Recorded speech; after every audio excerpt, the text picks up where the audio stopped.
देखिए, दो दल एक निगम के निदेशक मंडल में स्थान पाने की प्रतिस्पर्धा में हैं।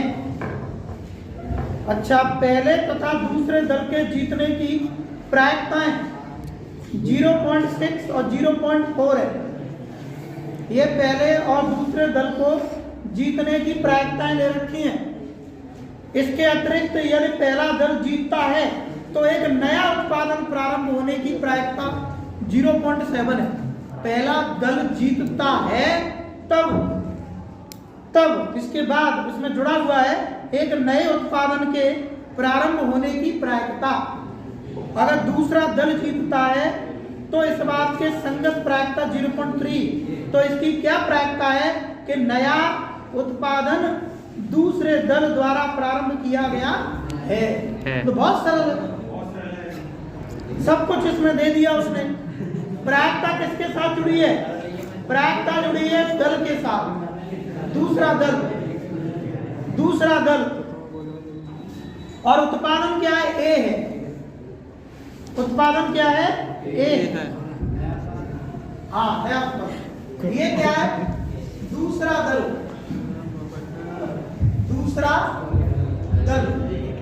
है ना।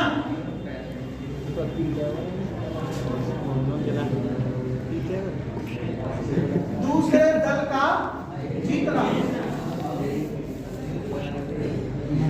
और ये पहले दल का जीतना क्या हो जाएगा? फिर पहले दल का जीतना। और देखिए, फिर यहाँ प्रोबेबिलिटी भी दे रखी है P1 और P2। दूसरे दल को जीतने की प्रायिकता 0.4 और ये 0.6। पहले दल को जीतने की प्रायिकता 0.6। दोनों को जोड़ेंगे तो एक होगा कि नहीं? होगा। लेकिन लड़का यहाँ कंफ्यूज रहेगा क्योंकि यहाँ पर भी इनका योग एक हो रहा है, लेकिन वहां पर एक नई बात तो थी, एक नया उत्पादन होना। ये नया उत्पादन होना हो गया इसमें, क्योंकि ये दे रहा है भाई इसकी प्रायिकता याद कीजिए कि नया उत्पादन दूसरे दल द्वारा प्रारंभ किया गया है। तो नया उत्पादन होना कैसे लिखेंगे?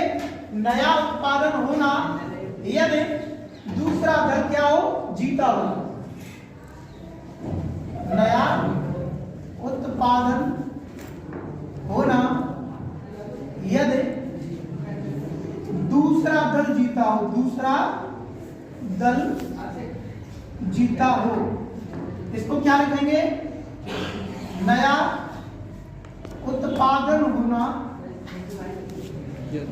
पहले ए के बारे में, फिर E1 और E2। पहला दल जीता हो, मैं यहां पर इसको ही पहला, इसको ही दूसरा मान सकता था, कोई दिक्कत नहीं थी। बस यहाँ P(E2/A) निकालता, अब मैं P(E1/A) निकालूंगा, है ना। टेंशन नहीं लेनी। अब निकालेंगे यहाँ PA/E1 और PA/E2। ये भी इसमें दिया है। नया उत्पादन होना यदि दूसरा दल जीता हो, तो नया उत्पादन होना यदि दूसरा दल जीता हो 0.3 है। क्या है भाई? 0.3। नया उत्पादन होना यदि पहला दल जीता हो, नया उत्पादन होना यदि पहला दल जीता हो की प्रायिकता 0.7। अब क्या निकालना है हमें? P(E1/A) बेस्ट प्रमेय। तो A/E1 into P1 A/E1 P1 plus A/E2 P2। ठीक है, वैल्यू रख दो। क्या की है? 0.4 और 0.3। 0.4, 0.3, 0.6 और 0.7। सॉल्व कर लीजिए। 0.12 ये हो गया, 0.12 और 0.42, 7 में 42 होता है ना, जोड़िए 0.12 अपॉन 0.54 क्या आ जाएगा फिर 12 अपॉन 54, 2 से ही कैंसिल होगा, ये 3 से और होगा 2 अपॉन 9 हो जाएगा।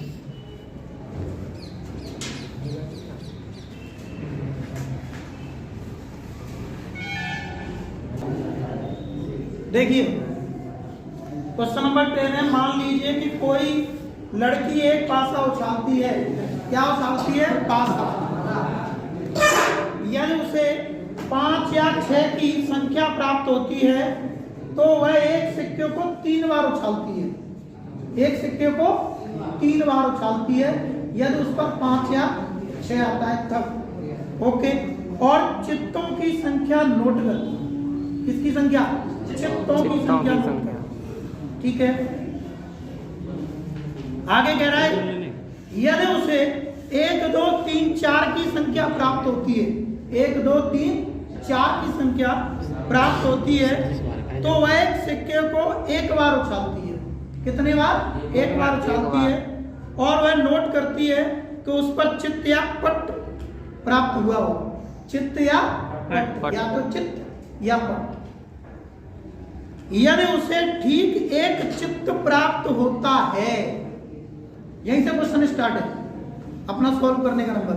यदि उसे एक चित्त प्राप्त होता है तो उसके द्वारा उछाले गए पासे पर 1 2 3 या 4 प्राप्त होने की प्रायिकता क्या होगी? प्रश्न समझ में आ गया? ये हो गया इवन, पासे पर 1 2 3 और 4 प्राप्त होना। ये हो गया इवन, पासे पर 5 या 6 प्राप्त होना, E2। ई सिक्के पर चित्त प्राप्त होना, सिक्के पर चित्त प्राप्त होना, ए हो गया। बस यहां से स्टार्ट। चलिए मैं इसी को इवन मान लेता हूं, E1 E2। E1 क्या है? पासे पर 1 2 3 4 प्राप्त होना। E2 पासे पर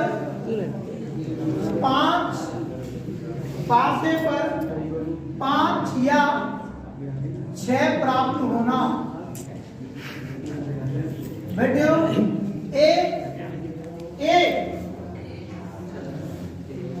ए कह रहा है ठीक एक चित्त प्राप्त होना। क्या है? एक चित्त। सिक्के पर एक चित्त प्राप्त होना। ठीक है, अब A upon E1, A upon E2, सिक्के पर एक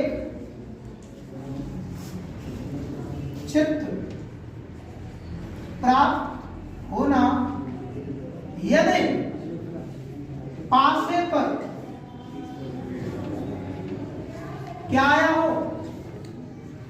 1 2 3 4 प्राप्त हुआ हो।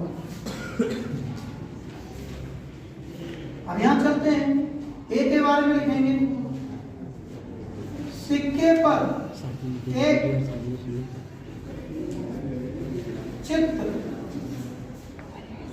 प्राप्त होना यदि पासे पर 5 या 6 प्राप्त हुआ हो।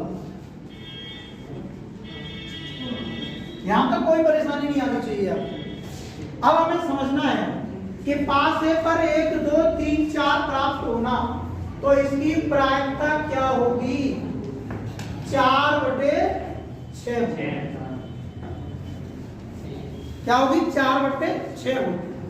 और जब पासे पर 5 या 6 की प्रायिकता